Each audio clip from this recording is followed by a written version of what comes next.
Hello my dear friends, it's me Costa again, the world traveler, and I have some tips and hints for you, of course.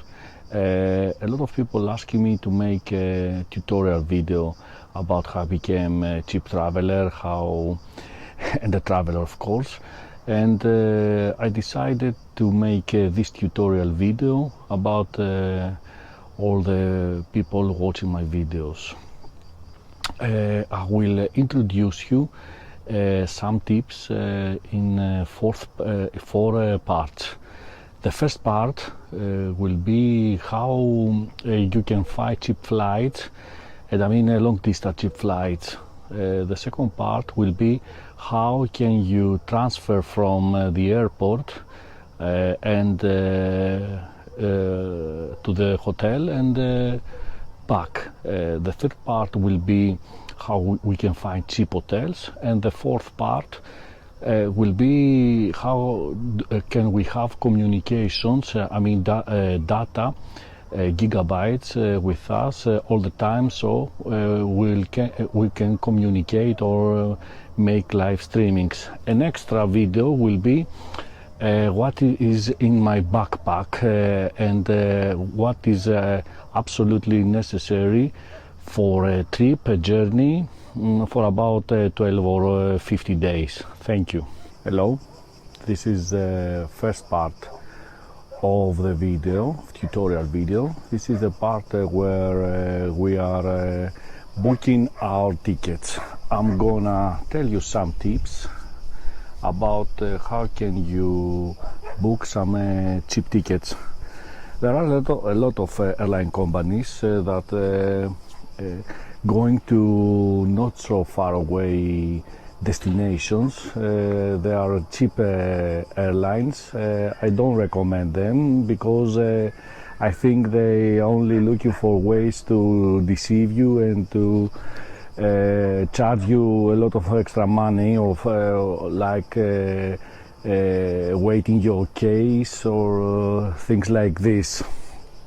So the first thing I'm going to tell about an airline ticket is how can we book it, and airline tickets for faraway destinations. First of all, we can I use some sites like kiwi.com or one of the latest I used is mytrip.com or hopper.com. When you're going to try to find a long distance flight, you have to book it 8 months before your scheduled flight. Usually, and I recommend you, I book flights without days like Fridays, Saturdays for go and returns. We can also book flights with multi-cities, and lately I discovered Scoot, scoot.com. It's my Scoot. You can find it in myscoot.com. It's very good airline going to Asia, very cheap, and I'm talking about 500 or 600 euros ticket for a long distance journey. Usually they change the trip. It belongs to Singapore Airlines.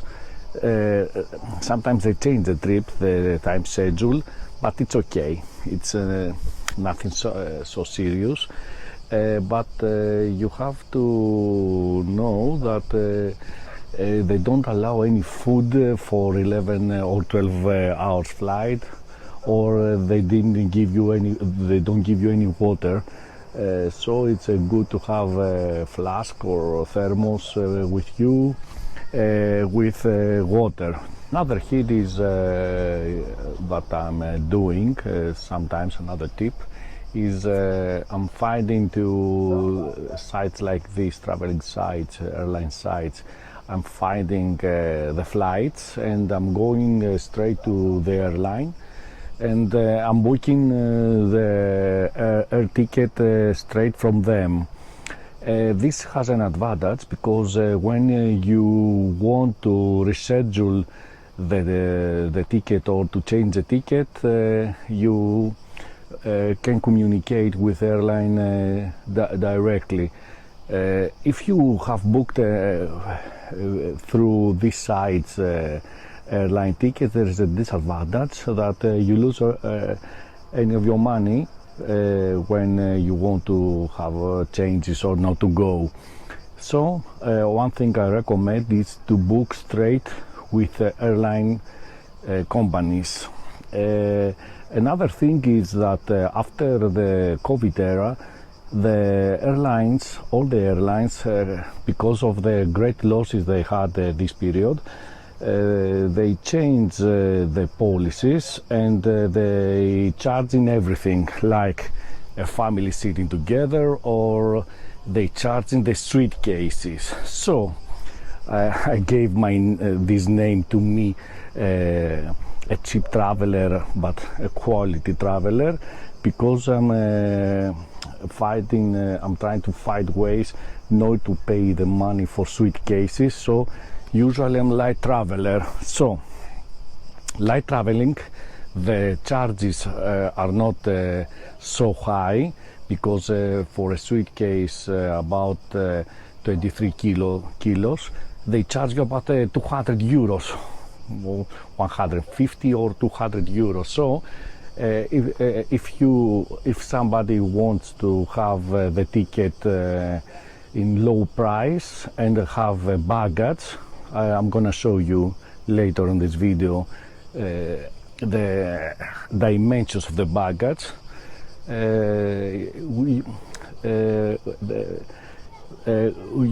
You have to keep it light. Light is to have a suitcase, a cabin suitcase, a cabin luggage suitcase, and a backpack. Sometimes they don't give you a backpack, and many people wondering how can I manage 12 or 50 days with luggage such this, having only 7 kilograms. But I think it's very easy, and usually they don't weigh the backpack, so the backpack can be more weight than the airline companies, the limit of the airline company. In conclusion, for the first part, how we booking and manage a flight, these are the tips. Having the flight straight from the airline company. Somebody can fly with only a cabin suitcase, and be careful about the times, the waiting times in the airports. Probably there are a lot of more cheaper tickets, airline tickets, but the one thing that should somebody be careful is the waiting time on the airport. If somebody has to spend about 12 hours in or has 2 stops, maybe he will spend a lot of money, a lot more money than to buy waiting in the airport, than to buy a better ticket. So this is all the things I have to say about the tickets, how we're booking and manage a ticket. The second part is how can we book a transfer from or back to the airport. There are some problems that somebody should face when arriving in a long distance airport, such as the waiting time in the lines for the passport controls. So there are a lot of ways to transfer from the airport to the hotel. usually we should find a hotel near to the center of the city. So if we book via sites like Booking.com or other sites that handle things like this, they most of times they give you about 45 minutes waiting after the arrival of the flight. So if sometimes there are destinations that the passport control has a lot of queues and a lot of waiting, so this is a thing. Maybe somebody going to lose the transfer and of course the money, because you we have paid the money in advance. So the first thing is this, that I have to be careful. So maybe we can somebody can have a requirement about waiting more time the driver. The second is, and I think it's better, the transportation system. The third is taxi drivers or Uber drivers, but transportation system I prefer it a lot. The first thing after the passport control is I'm not anxious because I don't have a book a driver to go me to my hotel, to transfer me to my hotel. The first thing is going to an information desk, asking for a map. If I don't have data, asking for a map and showing the address of my hotel and tell him and asking him or her to give me some information about the means of transportation, metro or buses. And usually this thing works. It is the cheapest way. The third way is taxi drivers or Uber drivers. I prefer Uber, but sometimes there are confusion because if an airport has a lot of exits, maybe you got lost and not find the Uber driver and will be charged. In some cities or countries there are other applications than Uber, so before somebody goes there, I suggest to have some research. Taxi drivers, usually tourists, usually charge tourists very high, so it's the last way to recommend. If someone have a flight during the night, maybe we'll ask the reception and the hotel for transfer services. These are the tips for the transportation system or the transfer. I prefer transportation system, buses, metros, or etc. trains. Before I'm arriving, something else about transportation, before I'm arriving to a town, I have done a little research about how to go to the city center, buses or things like this, and find where's the bus stop. The third part is about telecommunication. Telecommunications, SIM cards or having data during a trip is very crucial for this trip. Telecommunication are very useful, having data, because we can use Google Maps to find places if we are on our own or we are solo travelers, and it is useful also to communicate with our relatives and friends.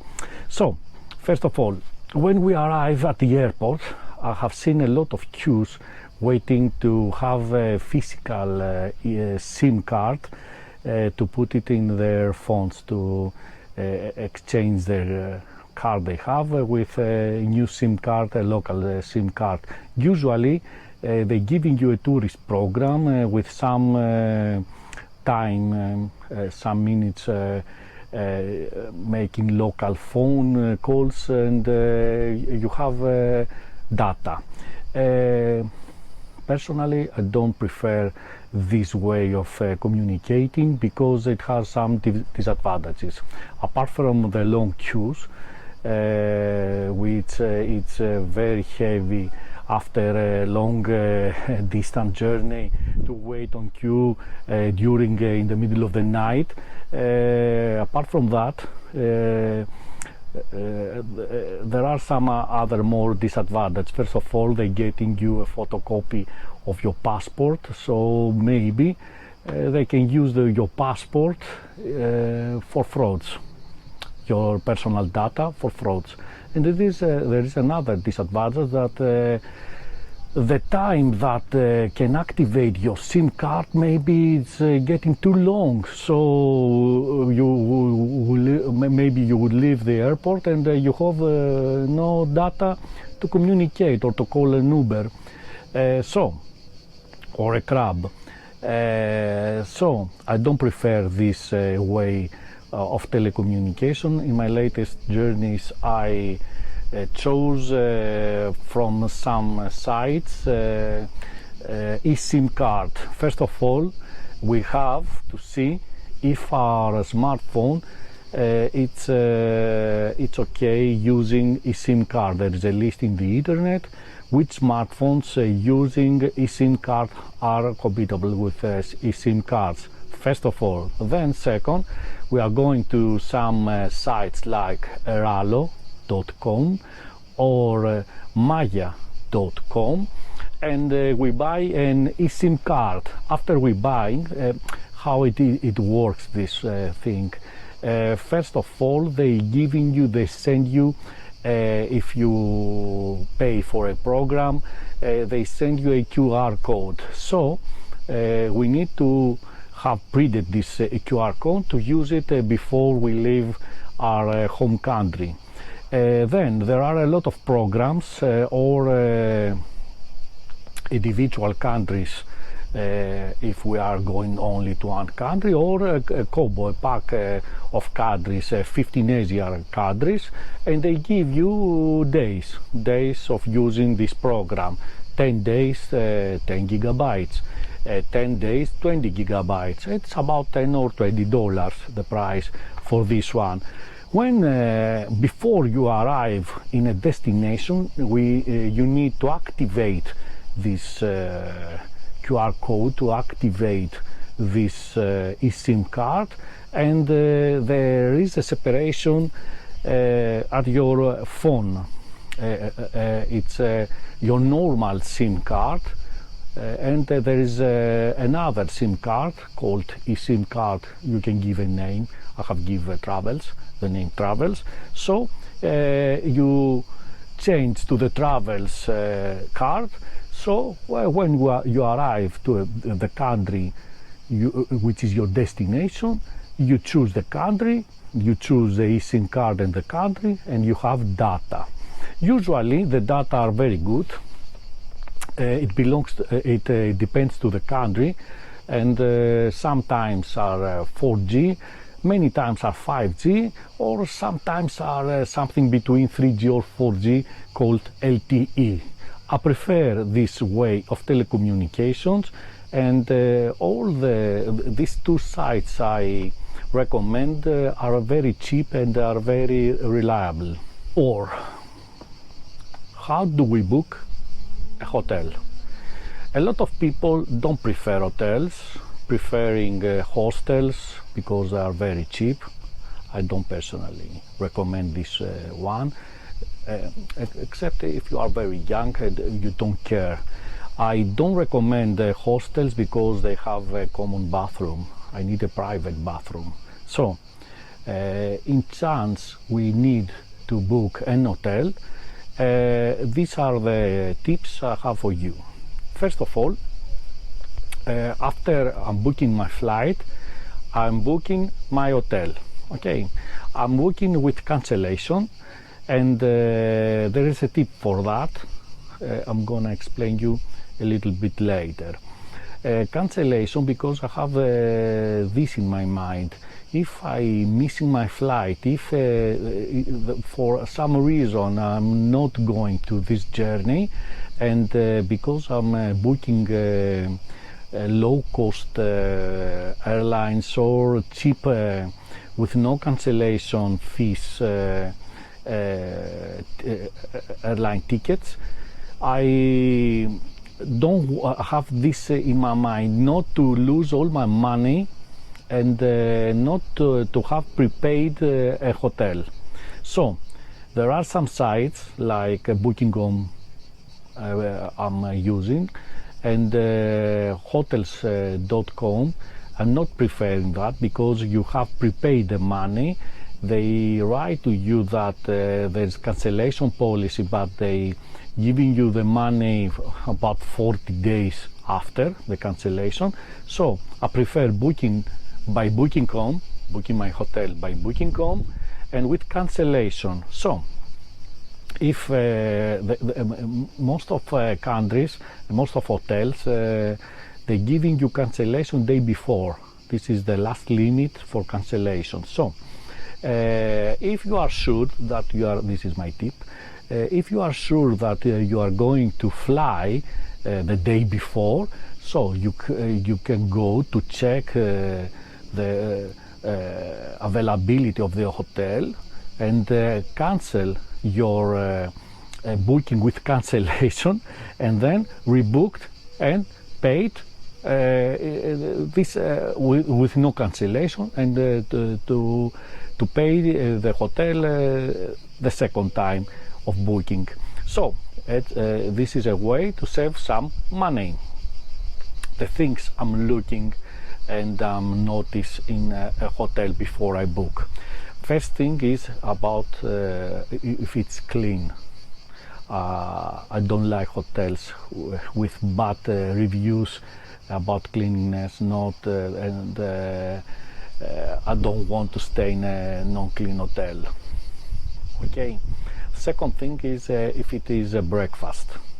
Another thing is how far is from downtown. It's very crucial.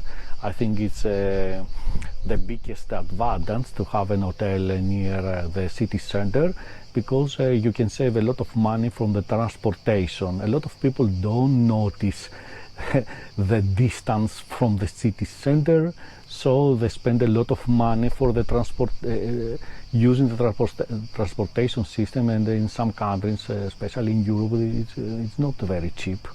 So it's I think the biggest advantage to find in a hotel. And last, what I'm reading in the reviews is not positive reviews, positive things in the reviews, but I'm reading the negative things in the reviews, only the negative. I'm looking for hotels with a lot of reviews, and I'm reading the negative reviews, and you can have an opinion, you can see what it's about, to have a more clear picture about this hotel. If everybody says the same things in the reviews about the cleaning, about the bathroom, about the noise, not so noisy, or a lot of noisy, about smells, about smoking, everything like this. Thank you. This is a bonus scene about financing a trip and what are we going to do with money before and after a trip. So I have some tips for you because I'm an economist and an experienced traveler. So first of all, the first thing that we can do to save money apart from savings and our day job, and how do finance, how do we manage our money during the month and every day, we can find money with some ways. First of all, I have made a lot of trips because of bonuses cards. I have bonus cards since 2010, so I have done a lot of journeys, especially in Europe, that's very cheap. The only price I paid was only for taxis for the airport. After that, during the 20s, I have cards, credit cards, that gives me miles and bonuses. So long distance journeys I can collect with my everyday payments bonuses. I will change them to miles, so I can have very cheap flight tickets to long distance destinations. The other thing that I can manage and finance with better ways my trips. Another way, apart from hotels and very good bargains that someone can find, it's how it can change money. I don't prefer to change money and have costs like commissions or low rates of this changing. So I'm usually using credit cards and not so many cash. If we are obliged to use cash because means of transportation wants only cash, needs the payment is only cash, so I recommend you to have a Revolut card. Revolut card is a card with the best rates when you changing money, and not your from your country cards, because they have a lot of commissions and spendings. So Revolut, it is proven that you can have money from an ATM with a low rate, and the rates of changing money are the lowest in the world. So I fully recommend Revolut card. If we need to change money, don't change money at the airport. The cost and the ratings at the airport are very high. The ratings low, the cost very high. I do not recommend changing money there. Another way saving some money during a trip is not to eat every day at the restaurants. There are also supermarkets, and there are big advantages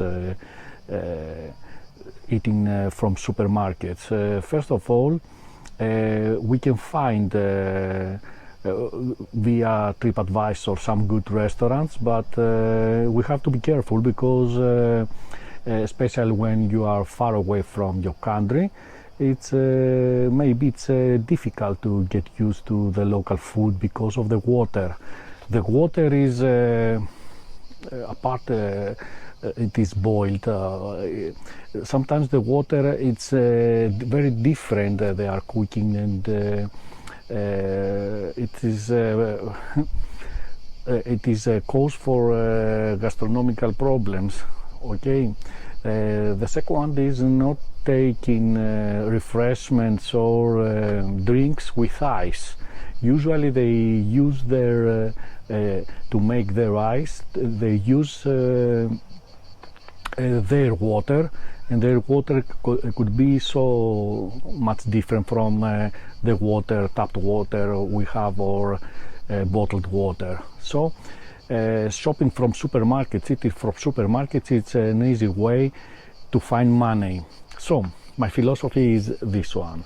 Every year I'm trying to have to make about 5 or 6 journeys. Some are not far away. It's places I haven't ever been. Usually I don't prefer Europe because it's too expensive right now after the COVID era. So now I'm preferring Asia side, and to see most of the countries I could see. So this choice to have long distance journeys needs money.